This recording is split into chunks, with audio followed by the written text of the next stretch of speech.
Il y a une récente proposition de loi chinoise qui avait pour but de limiter le potentiel addictif de certains jeux et qui a résonné comme un coup de tonnerre dans l'industrie. La simple proposition de cette loi a fait un tel choc que Tencent, l'entreprise chinoise derrière Riot Games et qui possède presque la moitié d'Epic Games, a perdu 10% en bourse le jour de l'annonce. Pourtant, ça n'est pas la première fois que la Chine régulait les jeux vidéo. En 2021, ils limitaient leur temps de jeu à max 3 heures par semaine, ce qui est déjà très restrictif. Alors, en quoi cette nouvelle réglementation est-elle si différente au point de faire peur à toute l'industrie et forcer la Chine à rétro-pédaler? Car oui, c'est ce qu'ils ont finalement dû faire. Pour le comprendre, il faut plonger dans le type de jeux vidéo que la Chine cherchait à réguler. Il s'agit des free-to-play. Des jeux gratuits mais dans lesquels vous allez avoir la possibilité de payer pour débloquer des skins, des armes ou même des moyens d'avancer plus vite dans le jeu. On parle ici de jeux vidéo qui sont comparables à des gros AAA mais complètement gratuits. Et quand on se dit qu'ils n'ont pas besoin d'être vendus 60 balles pour être rentables, on réalise à quel point ce sont de véritables poules aux œufs d'or. Et la Chine a justement voulu toucher à ça pour notamment limiter les montants que les joueurs pouvaient ajouter à leur wallet ou réguler les mécanismes de récompense qui pouvaient mener à des dépenses excessives. Mais alors, est-ce qu'au fond, la Chine n'aurait pas raison de chercher à réguler les free-to-play? Qu'est-ce qui les rend aussi addictifs au point que le gouvernement ait besoin d'intervenir? Et comment ça se fait qu'ils soient aussi rentables au point de représenter 52% des revenus générés grâce aux jeux vidéo dans le monde alors qu'ils sont gratuits? Je laisse Mathieu vous présenter les mécanismes diaboliques qui ont été mis en place par ces sociétés. Ne faites pas payer les gens pour qu'ils s'amusent, amusez-les pour qu'ils payent. Et je trouve que ça résume très bien la philosophie du free-to-play. Alors pour faire vivre ce concept, il faut donc qu'à un moment, les joueurs soient prêts à payer dans le jeu. Pour ce faire, les studios de jeux vidéo ont embauché à l'appel des spécialistes en psychologie cognitive et vraiment des experts du sujet. Ils les ont intégrés souvent dans les teams de UX, donc d'expérience utilisateur. Alors, il y a des gens experts en psychologie cognitive qui font ça très bien. D'ailleurs, il y en a une qui s'appelle Célia Oden, qui est française, je crois. C'est un peu une pionnière dans le milieu. Elle a travaillé sur Fortnite chez Epic Games. Donc, c'est super intéressant. Elle a sorti un livre qui en parle sur, en gros, ça s'appelle Dans le cerveau d'un gamer. En gros, comment on fait en sorte que l'interface, par exemple, soit super compréhensible tout de suite. Et pour cette icône-là, il y en a quelques-uns qui n'ont pas reconnu l'icône des pièges. Certains m'ont dit que c'est l'icône des munitions. Donc, c'est quand même un problème. Des pièges en Fortnite, c'est quand même quelque chose d'assez important. Donc, moi, je ne veux pas qu'il y ait de confusion à ce niveau-là. Donc, on a changé. On a utilisé une icône de stéréotype qui représente des pièges à loups. On n'a pas de piège à loup dans Fortnite, mais à partir du moment où on a utilisé cette représentation, ce symbole, plus personne n'était confus avec cette icône. Donc, en fait, c'est des trucs du X, tout simplement, qu'on peut avoir sur du site web. Et en fait, c'est un métier qui est arrivé en force ces 10 dernières années, et en fait, qui est un peu vital pour tous les jeux. Sauf que parfois, ils le poussent à l'extrême pour nous manipuler complètement et acheter des trucs qu'à la base, on se dit, jamais je mettrai 1 centime dans Candy Crush. Moi, il y a un exemple, juste avant de continuer, qui j'ai trouvé super parlant. C'est l'exemple de Candy Crush. La société derrière, c'est King, et ils ont déclaré en 2013 qu'ils allaient supprimer les pubs de Candy Crush. Candy Crush en 2013, c'est le moment où ça explose et tout. C'est super étonnant comme annonce. Tu dis pourquoi ils suppriment les pubs. Alors, il y a 2 raisons. La première, c'est que ça représentait 10% en 2012 et 1% en 2013. Donc on peut comprendre, ok, ils gagnent plus leur vie grâce aux microtransactions. Donc on peut se dire, ok, ils ont fait ça pour des raisons économiques. Okay. Mais en fait, ils ont fait ça surtout pour une autre raison, et c'est eux qui le disent. C'est dans le souci d'offrir une expérience de divertissement ininterrompue à notre réseau de joueurs fidèles. En gros, ce que ça veut dire cette phrase, c'est que c'est plus intéressant de garder un joueur captif que de l'envoyer vers une pub qui va te faire quitter le jeu, et donc potentiellement qui va l'empêcher de rester sur le jeu et de mettre en place une microtransaction plus tard. Cette économie de la microtransaction, qui potentiellement a des vertus, ça permet d'avoir des jeux gratuits. Parfois, ça va très, très, très loin. Je vous souhaite la bienvenue dans ce monde que je ne connaissais absolument pas. C'est l'incroyable univers des gacha games. Ça vient des gachapon, qui est des petites machines à jouer dans des capsules que l'on trouve au Japon. Donc ça vient déjà d'un jeu d'argent, en fait, bien que très gamifié. Deuxièmement, les gacha games, souvent, ça suit l'histoire d'un animé. Par exemple Naruto ou Dragon Ball Z. Et en fait, le but de ce jeu, c'est qu'on peut y jouer absolument partout, un peu comme Candy Crush, parfois même en faisant autre chose, par exemple en regardant une série, et que le joueur ait tout le temps la sensation d'être récompensé. Mais genre tout le temps. Ou alors dès qu'il y a un petit... Parfois tu crées un petit don en mode « Oh zut, le jeu il va mourir, hop là t'es récompensé ». Vraiment, le but d'un gacha game, c'est ça. Et sa dernière caractéristique phare, et après je vais rentrer dans les stratégies de comment faire un bon gacha game, c'est un peu son aspect communautaire. Parce que, voilà, si il y a toute une foule de joueurs qui se regroupent sur ce même gacha game, tu peux capter un public très à même de s'investir dans ce jeu et donc d'effectuer des microtransactions. Pour un peu mieux comprendre, parce que là c'est potentiellement un peu vague, j'ai pris un exemple d'un gacha game assez connu qui s'appelle Daikon Battle. Je sais pas si ça vous parle. Vous en avez déjà entendu parler ou... J'ai dû voir une affiche, mais... Ok. Et ben c'est un gacha sur l'univers de Dragon Ball Z. Et donc c'est un jeu mobile de combat avec des personnages, des classes, comme beaucoup de jeux vidéo. Et voilà, où on peut gagner des objets virtuels, mais qu'on tire au sort, un peu comme un gachapon. Et donc on peut acheter des récompenses ou potentiellement en avoir gratuitement et on sait pas ce qu'on va avoir derrière. Et t'as fait des objets, etc. Donc il y a un aspect de loterie qu'on retrouve... dans Gachapon. Et alors c'est pas très récent, il est plutôt en fin de vie et c'est intéressant de le notifier parce que vous allez voir que c'est limite dans la stratégie des jeux des éditeurs qui font ce type de jeu, c'est qu'en fait la durée de vie de ce jeu n'est pas illimitée. Mais j'y reviendrai juste après.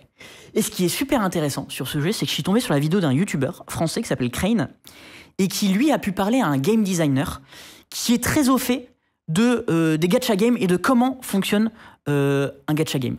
Et en fait, à l'écouter, retranscrire les paroles de ce game designer, c'est autant passionnant que flippant ou perfide. Et donc, vous vous en doutez bien, tout est fait pour que vous dépensiez de l'argent sur le jeu, un max d'argent, même si à la base, vous n'en aviez pas du tout l'envie. Comment les gacha games sont faits? Eh bien, elles sont faites en 5 étapes. Et si vous suivez ces 5 étapes, vous allez faire un super gacha game. Non, la première étape, c'est que le joueur accède au jeu très rapidement, sans friction. Il télécharge, directement il peut jouer et il sait directement ce qu'il faut faire parce que c'est pas compliqué, t'as pas 3 pages de manuel, t'as pas une campagne, un didacticiel, non. Il faut que ça soit direct, gratuit et sans friction et tu peux jouer instantanément. Deuxième étape, c'est la possibilité de jouer tout de suite pas mal et de level up très rapidement. Donc en fait, tu vas avoir une évolution qui est au début très rapide. Donc c'est comme la courbe de Dunning-Kruger un peu, c'est au début. Non mais c'est vrai, faut que tu aies l'impression de devenir fort vite. Exactement, et sans te lasser surtout. Faut qu'il y ait toujours des nouveautés, etc. Donc ça c'est on en est au début du jeu, de la durée de vie du jeu. C'est les 2 premières étapes. La troisième étape, ils appellent ça, et c'est un peu l'étape charnière, c'est le time to go. C'est-à-dire que à ce moment-là, de façon prévue par l'éditeur et le studio du jeu vidéo, il faut paradoxalement que le joueur ait envie d'arrêter le jeu. Et il le force un peu à arrêter le jeu, par exemple en nécessitant plus de points, et il n'a pas assez de points. Donc du coup, soit faut qu'il attende, ou en passant par des phases de jeu où il n'y a plus trop de nouveaux contenus. Donc ça l'ennuie un peu. Il crée vraiment ce truc de « Ah, je suis un peu frustré par le jeu à ce moment-là ». Vraiment, le but, c'est de créer une frustration à ce moment-là. Et c'est vraiment dans les 5 commandements d'un gacha game, c'est nécessaire. C'est nécessaire. Il y a un plateau, le joueur, il se fait chier un peu. Pourquoi il fait ça? Pour mettre en place la 4e étape, qui s'appelle le return hook, donc le crochet de rappel, on pourrait dire. Et en fait, pourquoi ils ont créé la frustration? C'est qu'en fait, une fois que tu as ça, eh ben, en fait, tu es sûr que ça s'intègre dans ton quotidien. Qu'à partir de ce moment-là, ce jeu, potentiellement, tu vas vraiment l'ouvrir tous les jours et qu'il est dans ton quotidien. Une fois, ça t'a créé de la frustration de ne pas pouvoir avancer comme tu voulais. Finalement... Et le jeu est de lui-même a débloqué la capacité à venir te chercher là où t'es pour te ramener sur le jeu. Exactement. Et en fait, à partir de ce moment-là, si tu n'y vas pas, eh ben c'est ça qui te crée la frustration. Donc en fait, tu crées une première frustration artificielle pour que derrière, la combler par tu vas sur le jeu. La 5e et dernière étape que ces jeux attendent.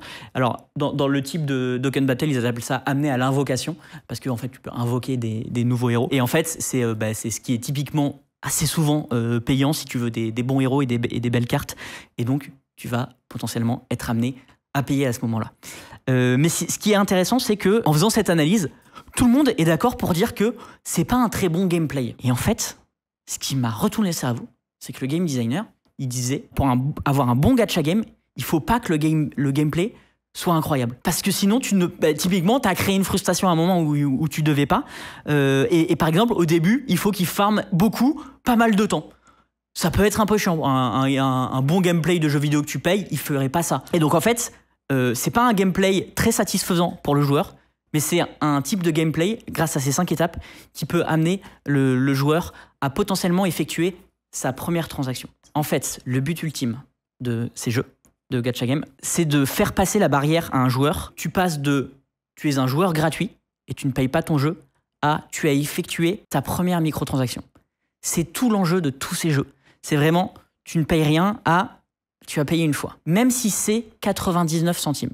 Et souvent, c'est la première fois que tu payes, c'est pas beaucoup plus. Et en fait, pourquoi ? Parce qu'une fois que tu as payé 99 centimes, les barrières derrière sautent les unes après les autres. Parce que en fait, ils font en sorte que pour 99 centimes, tu as eu un résultat insane. Beaucoup trop pour ce que ça t'a coûté. En gros, là, vraiment, ils t'ont rincé la première fois. Ils t'ont 99 centimes, ils t'ont mis des étoiles dans les yeux, tout ce que tu as pris en loterie, c'était des dingueries et tout machin. Ah, mais ils modifient les probabilités des Évidemment, des ils cadeaux. modifient. Évidemment. Ah non, mais tu crois qu'ils ont une race? Et donc, en fait, la première fois, c'est 99 centimes, puis après, le pack d'après, c'est 2.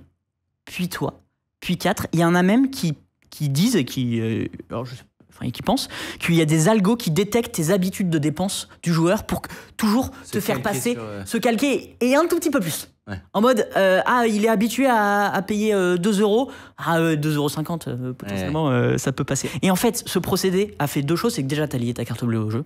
Bon, c'est un premier truc très pratique. Mais surtout, qu'en fait, ils ont analysé que le fait d'avoir payé une fois, ça change complètement ton procédé psychologique, en fait. C'est le premier achat, c'est le plus important parce que derrière, tu as débloqué le fait que tu as déjà acheté et que potentiellement, tu vas racheter derrière. Il y a aussi que tu as commencé à...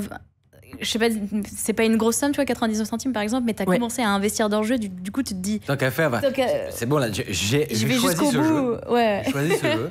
Ça. Les autres, je mets rien, mais sur celui-là, c'est mon jeu, donc je mets de l'argent.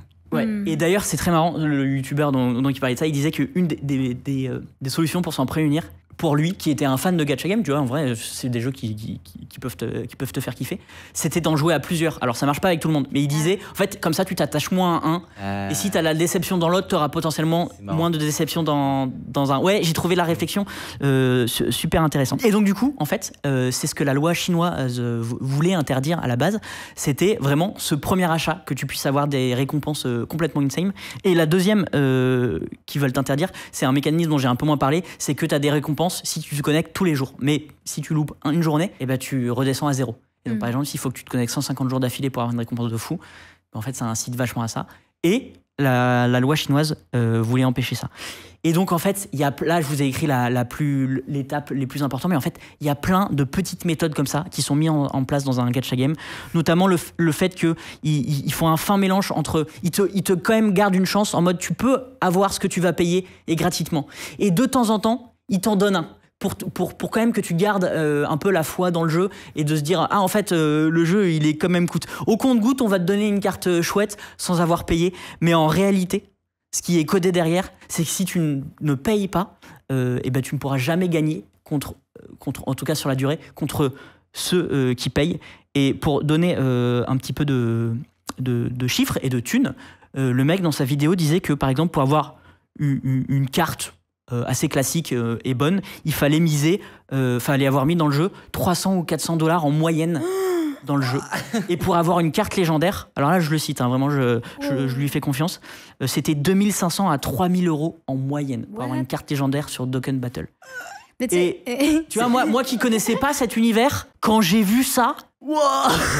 Mais c'est pour ça qu'en fait ils sont quand même profitables, même s'il y a des gens qui vont jamais payer comme nous. Mais c'est parce qu'en fait, à côté de ça, il y a des gens qui mettent des sommes... Toutes leurs économies là-dedans. Incroyable, quoi. Exactement. Et en fait, est-ce que ça marche ou pas ?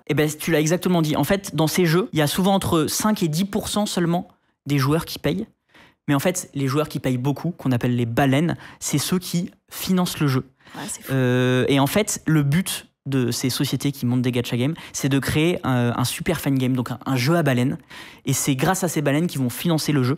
Et c'est pour ça que c'est impossible de rivaliser avec les baleines dans le jeu, parce que c'est eux qui tiennent en vie la finance du jeu. C'est les vrais clients en fait. Et même que j'ai entendu parler d'une histoire qui disait que un jour ils ont testé un jeu, ils l'ont mis pas partout dans le monde mais dans certains pays, et il a été financé par un seul type qui a mis $50 000. C'est-à-dire qu'il y a vraiment, c'est comme si le mec il avait racheté le studio quoi. En fait, moi ce que je trouve, c'était un petit jeu, hein, c'était pas un jeu très populaire comme terrible. On pourrait se dire, probablement que la personne qui a mis 50 000 balles, c'est qu'elle roule sur l'or et c'est un millionnaire. Alors oui, dans ce cas-là un peu, mais ce que je veux dire, c'est que c'est très probable que énormément de paniers très élevés ne correspondent pas du tout à des revenus très élevés, et comme on peut le voir au casino ou dans tous les trucs addictifs ou de la drogue, etc. En réalité, tu peux te ruiner, sans avoir du tout les moyens d'encaisser ces microtransactions. Et en fait, ça a tous les principes. C'est macro-transactions pour le coup. Ouais, c'est microtransactions qui deviennent macro-transactions. Et en fait, c'est complètement des principes de casino, sauf que c'est pas réglementé comme le casino l'est quand même de façon. Il y a des témoignages de gens qui disent qu'ils ont mis plus de $200 000 dans un gacha game, quoi, dans un jeu comme ça. Quoi. Ah mais t'imagines $200 000, c'est le prix d'une maison. Ouais. C'est encore une fois hein, moi peut-être il y en a qui découvrent pas, mais moi qui découvre, je trouve ça absolument dingue. Et c'est potentiellement facile de juger en mode pourquoi prendre des décisions irrationnelles, mais en fait on ne juge pas quelqu'un de malade, genre c'est littéralement c'est des procédés qui viennent se brancher directement sur ton cerveau en fait. Et donc, mais même quand je pense pour des gens qui sont potentiellement victimes de ça, commencer par considérer que potentiellement c'est un comportement qui n'est pas normal entre guillemets et qu'il faut traiter, genre, et potentiellement demander de l'aide et tout, ça peut être pas bête parce que vous êtes en fait, faut se dire que vous êtes tout seul face à des armées de psychologues. Oui, et donc, exactement. Si vous n'arrivez pas à arrêter, etc., tout va bien, c'est normal. Potentiellement, c'est pas bête de se faire aider, quoi. Ouais, et en fait, face à une machine tellement sophistiquée, enfin, c'est vraiment... c'est David contre Goliath, quoi. Et du coup, ce youtubeur fan de Gacha Game, en vrai, il donnait quelques astuces pour essayer de s'en préserver. Alors, il y en a plein, mais il y en a une, il disait que tu peux contacter Google, parce qu'évidemment, Google et Apple récupèrent 30% de toutes ces transactions. Ils se font des couillonnants. Sur les 50 000 balles, en fait, il y en a 15K qui sont partis chez Apple, quoi. C'est fou. Alors, à leur échelle, c'est peut-être pas énorme, mais... Vous vous rendez compte que vous avez dépensé une somme indécente en quelques minutes, vous auriez jamais dû. Vous pouvez appeler Google. Vous les appelez, vous leur dites, voilà, j'ai complètement déconné, j'ai des soucis par rapport à ça. Est-ce que c'est possible de faire quelque chose? Ils m'ont dit, on va voir ce qu'on peut faire. Ils m'ont remboursé la somme. Et en fait, ça arrive qu'ils remboursent. Donc, tu peux appeler Google, et c'est pas obligé. Ils le feront pas forcément. Ouais. Ils peuvent aussi te supprimer l'accès au jeu, ce qui paraît cohérent, quoi. Ouais. Mais tu peux potentiellement. Il y a quand même.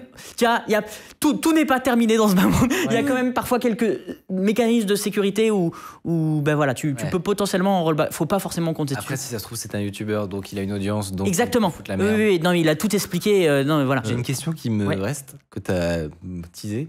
C'est pourquoi est-ce que c'est prévu que ces jeux ils aient une fin, si jamais ils sont si rentables que ça? Et bien en fait, j'ai découvert que c'est souvent des sociétés qui sont créées très rapidement pour être rentables très très vite. Quasiment tout le temps, à un moment, le jeu il arrêtera sa durée de vie au bout de 4-5 ans. Et donc en fait, parce que c'est juste, ça a gagné énormément d'argent et à un moment le jeu devient un peu moins populaire et il faut cash out. Et donc du coup, ce qui est atroce, c'est que ton investissement entre guillemets dans le jeu, à un moment, alors c'est pas un investissement, c'est de la perte d'argent, mais tu peux te dire que voilà, c'est un investissement dans mon divertissement et tout machin. D'un coup, il se stoppe parce que c'est pas toi qui décide en fait. La société, elle ferme. Tu ne possèdes rien qu'une petite ligne sur une base de données. Exactement. Sur le serveur de quelqu'un d'autre. Et j'ai trouvé ça encore plus déprimant quand j'ai vu ça. Et il y a un autre truc qui m'a un peu déprimé. Enfin non, ça c'est plus rigolo en vrai. C'est quand le free-to-play va trop loin. J'avais lu un article de presse qui disait que dans le Diablo Immortal, pour avoir le full setup, il fallait payer $110 000. Et là, tu te dis à quel moment ils se sont dit c'est une bonne idée. C'est-à-dire qu'ils ont prévu le coup. C'est là où tu comprends le principe de la baleine, c'est que ils ont prévu que tu puisses monter aussi haut parce que cette personne existe peut-être. Exactement. D'ailleurs, toujours dans le jeu vidéo, si ce sujet vous a intéressé, je vous conseille vivement la chronique qu'on avait fait sur comment les joueurs de e-sport arrivent à tricher en direct. Ça parle de hacks ultra discrets qui s'achètent pour des milliers d'euros et de stratégies trop malignes pour pas être flag par le staff. C'était dans cette vidéo.